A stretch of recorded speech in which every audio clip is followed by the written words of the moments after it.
नमस्कार सभी को। Welcome back to our channel. आज हम स्टार्ट करेंगे यूनिट नंबर 3 का पार्ट 2। पार्ट 1 हमने ऑलरेडी डिस्कस कर लिया है हमारी फर्स्ट वीडियो में।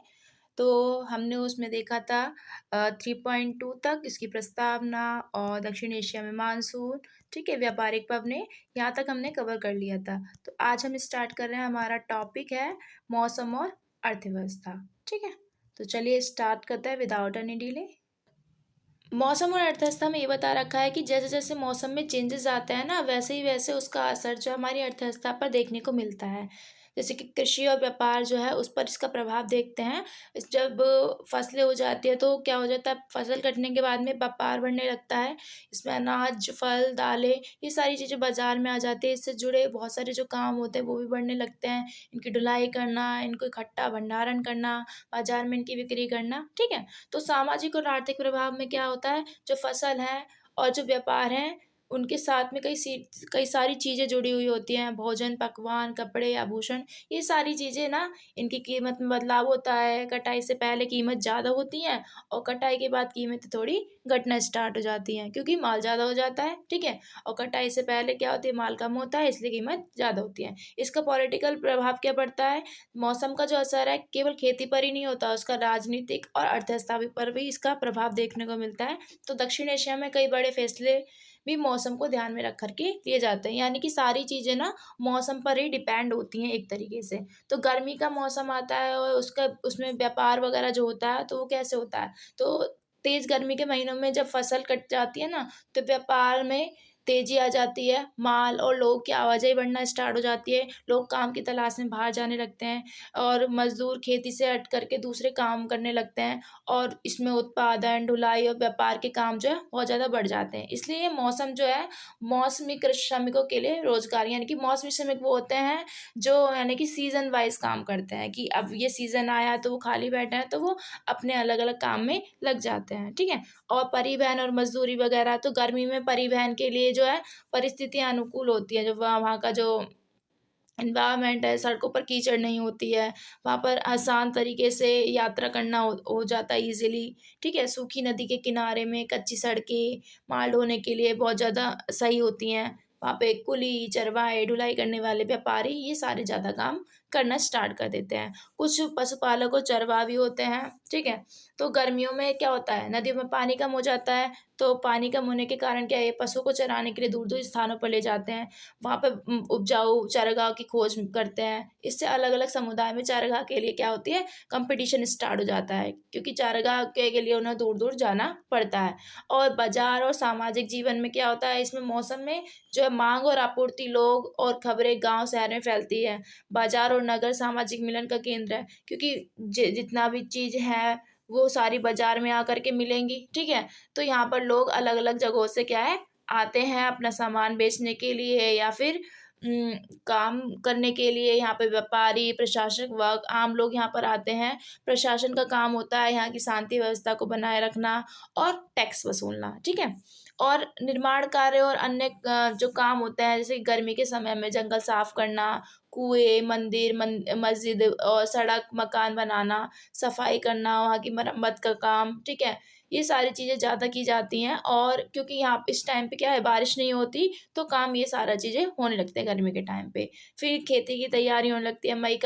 मई के लास्ट में क्या होता है, सभी की नज़र अब मानसून पर होती है कि मानसून आएगा, ठीक है। उसके कारण क्या है, किसान जो खेती करना स्टार्ट करते हैं, उसकी तैयारी करते हैं, बीज लाना, सिंचाई करना, मज़दूरों की व्यवस्था करना, ये सारी चीज़ें पहले से करके रखते हैं। कौन-सी फसल बोनी है, कौन-सा समय कौन-सी फसल होती है, तो वर्षा के समय वो और मात्रा पर निर्भर करता है, यानी कि वर्षा तेज़ हुई तो उसके अकॉर्डिंग वो देखते हैं कि कौन-सी फसल करनी है। तो लोग अपना-अपना अनुमान लगाते हैं कि वर्षा का अनुमान लगाते हैं कि कई तरीके से सहारा लेते हैं कि जो ज्योतिषी, पंचांग और ये सारा अध्ययन करते हैं कि बारिश कितनी होगी, कितनी हो सकती है, कि पहले से अनुमान जो लगा लेते हैं ना कि वर्षा होगी या अब की बार कितनी वर्षा होगी या किस टाइम से स्टार्ट होगी, ये सारी चीज़ें। तो वर्षा पर ही डिपेंड करती है हमारी सारी फसलें, क्योंकि अगर ज़्यादा वर्षा होगी तो हमारी फसल भी नष्ट हो जाती है, अगर नहीं हुई तो भी बेकार हो जाती है। तो हमें उसको वो वर्षा पर ही पूरा पूरा हमारा जो कृषि है डिपेंड करता है। अगर वर्षा अच्छी हो गई तो कपास, जूट और धान, गेहूँ, तम्बाकू, केला ये फसलें अच्छी होती हैं। अगर वर्षा खराब हो तो किसानों को नुकसान हो जाता है और इसलिए किसान खेती में निवेश करने से पहले पर वर्षा को अनुमान लगा लेते हैं कि वर्षा किस टाइप की हो सकती है। तो खेती में निवेश करते हैं लोग, बहुत सारा कर्जा भी लेते हैं, कई चीज़ किसान वगैरह, ठीक है। खेती शुरू करने के लिए किसानों को कई चीज़ों की ज़रूरत होती है, जैसे कि पशु की, सिंचाई की, बीज की, खाद की, मशीनों की, बहुत सारे जो उपकरण होते हैं उनकी ज़रूरत पड़ती है किसानों को, ठीक है। तो इन सब के लिए किसान क्या है, ऋण वगैरह भी ले लेते हैं। तो उनकी ऋण जो है, ऋण की मात्रा जो है पहले के टाइम से अब बहुत ज़्यादा बढ़ गई है। लोग ज़्यादा ऋण लेने लगे हैं, कर्जा लेने लगे हैं, ठीक है, लोन लेने लगे हैं। तो इससे क्या है, आधुनिक खेती में भी निवेश जो है बढ़ गया है। तो जब जुताई-बुआई का समय पीरियड चल रहा होता है तो गाँव वाले शहर की ओर और शहर वाले गाँव की ओर पलायन करते हैं। शहर और महानगरों में व्यापार, कर, दान इन चीज़ों से जो भी धन इकट्ठा होता है वो ज़मीन में निवेश की जाती है और उसके बाद में ऋण देने वाले, कर इकट्ठा करने वाले, भूमिपति, व्यापारी वो गाँव की तरफ ना मुख मोड़ लेते हैं और फसलों में निवेश करते हैं और आमदनी वहाँ पे सुनिश्चित करते हैं, ठीक है? ताकि वो अपना व्यापार बढ़ा सकें। रोपाई के बाद यदि बहुत दिनों तक वर्षा नहीं होती है तो वो किसान वगैरह हैं वो थोड़े निराश हो जाते हैं और वस्तु की कीमत जो है बहुत ज़्यादा बढ़ जाती हैं और बढ़ने के बाद जो है अगर मौसम बुरा रहा तो फसल तो कम ही होगी एक तरीके से, ऊपर से भंडारण जो भी रखा है, जितना भी इकट्ठा हुआ रखा है वो भी कम पड़ जाता है और जुलाई के बाद जो है भुखमरी वगैरह भी वो बढ़ जाती है, ठीक है। तो गरीबों को थोड़ा अपना मजबूर होना पड़ता है और इसी प्रकार शुरू होती है बंधुआ मजदूरी, ठीक है। तो बंधुआ मजदूरी जो शोषण के साथ-साथ भुखमरी से भी सुरक्षा भी है। और जो है मानसून जो है वो उसका प्रभाव देखने को मिलता है। वो मानसून जब आता है तो वो अपने साथ कई सारी बीमारियाँ वगैरह भी लाता है। तो बारिश के साथ-साथ मच्छर, बाढ़ और जो भी बीमारियाँ होती हैं जल से उत्पन्न होने वाली, वो भी सारी चीज़ें लेके आता है अपने साथ-साथ। फसलों को पकने के साथ ही ये सारी चीज़ें शुरू होने स्टार्ट हो जाती हैं।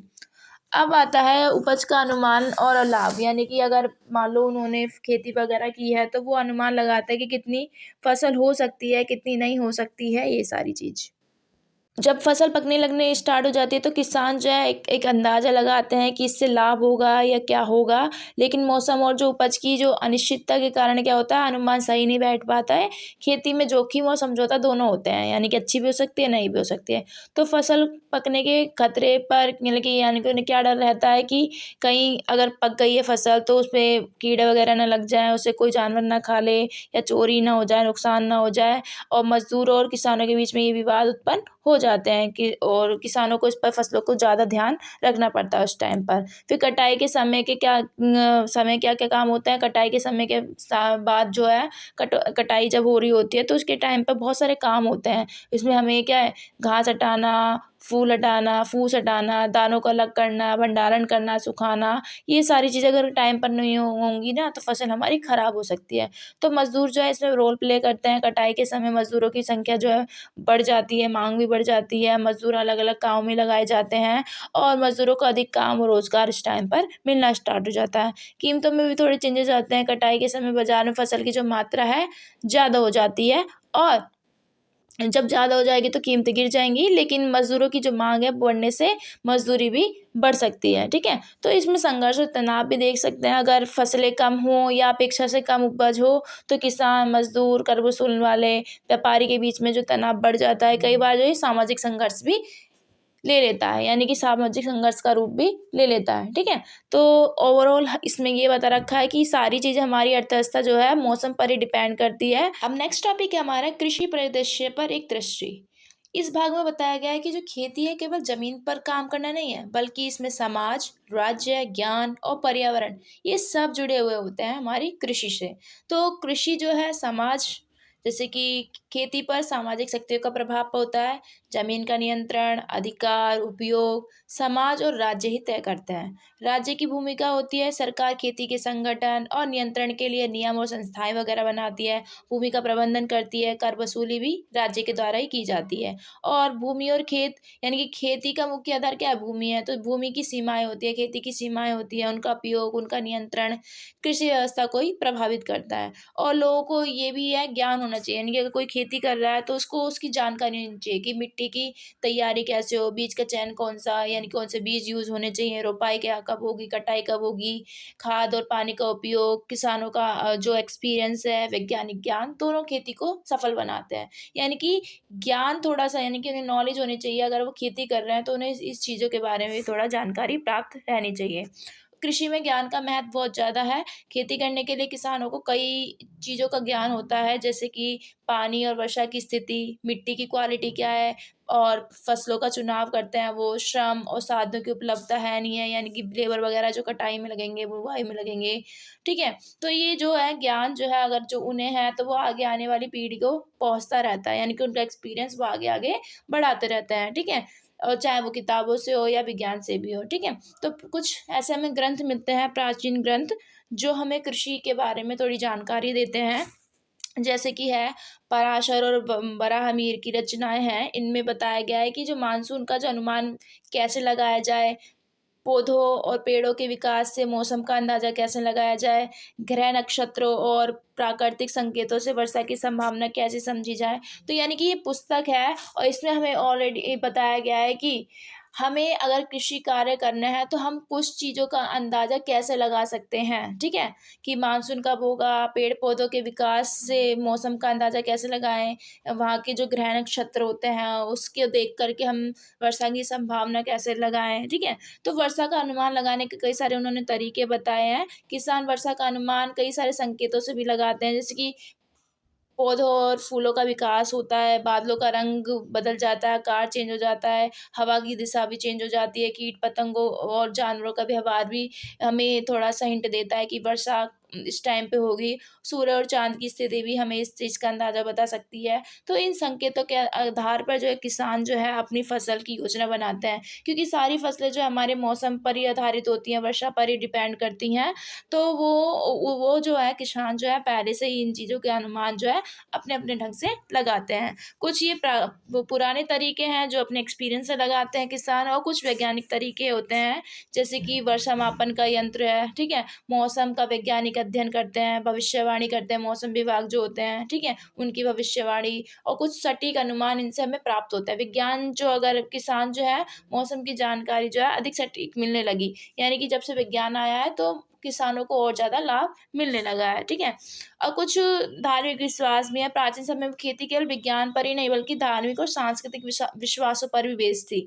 लोग मानते थे कि देवी-देवताओं को प्रसन्न करने के लिए अच्छी फसलें होंगी, यानी कि वो यज्ञ वगैरह करते थे, पूजा-पाठ करते थे, जैसे कि हमने सुना है कि इंद्र देवता की पूजा करते थे वर्षा के लिए, हाँ? तो कई सारी मान्यताएँ रही हैं कि लोग पूजा-पाठ, यज्ञ, तीर्थ यात्रा वगैरह करते थे ताकि उनकी फसल जो है अच्छी हो। हुँ?